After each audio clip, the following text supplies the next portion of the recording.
আমরা যারা পিসি বা ল্যাপটপের মাধ্যমে অডিও রেকর্ড করার সময় পিসি বা ল্যাপটপের ইন্টারনাল আননেসেসারি নয়েজ কানেক্ট হয়ে যায়, সেই ইন্টারনাল নয়েজ রিমুভ করার জন্য পাওয়ার অপশনের কিছু সেটিংস চেঞ্জ করলেই সেই ইন্টারনাল আননেসেসারি নয়েজ আর অডিও সেকশনের সাথে কানেক্ট হবে না।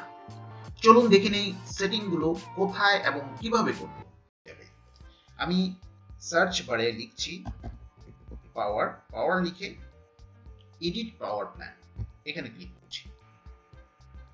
এডিট পাওয়ার প্ল্যানে যাওয়ার পর আপনার চেঞ্জ অ্যাডভান্স পাওয়ার সেটিংস, এখানে ক্লিক করুন।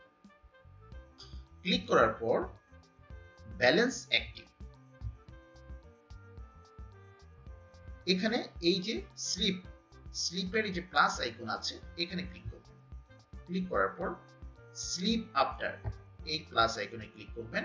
অন ব্যাটারি এখানে ক্লিক করে এখানে 5 মিনিটস করে দেন। প্লাগ ইন মিনিটস এখানেও 5 করে দেন। হাইবারনেট আফটার এই প্লাস আইকনে ক্লিক করেন, এখানেও 5 করে দেন। প্লাগ ইন এখানেও 5 করে দেন।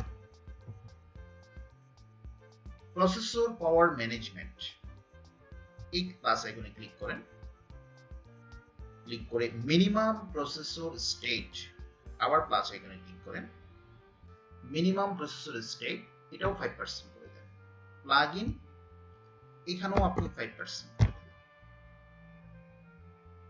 Maximum processor state plus icon আছে, এখানে ক্লিক করেন। ক্লিক করে অন ব্যাটারি এখানে আপনি 60% করে দেন। আপনি যদি ল্যাপটপ বা ডেস্কটপে গেমিং কোনো ফাংশনালিটি না করেন, অর্থাৎ গেমিং কোনো কাজ না করে থাকেন, তাহলে এখানে আপনার 60% করে দিবেন, কোনো সমস্যা নেই।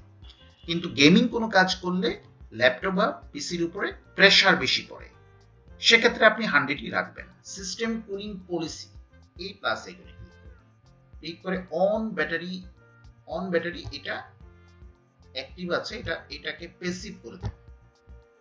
On battery passive, plug in active দিয়ে আপনি অ্যাপ্লাই দেন। ওকে, এই সেটিংসটি অ্যাক্টিভ হওয়ার জন্য আপনি এরপর পিসি রিস্টার্ট দিয়ে দিন। তারপর রিস্টার্ট হয়ে আসলে আপনার সেটিংসটা চেঞ্জ হয়ে যাবে।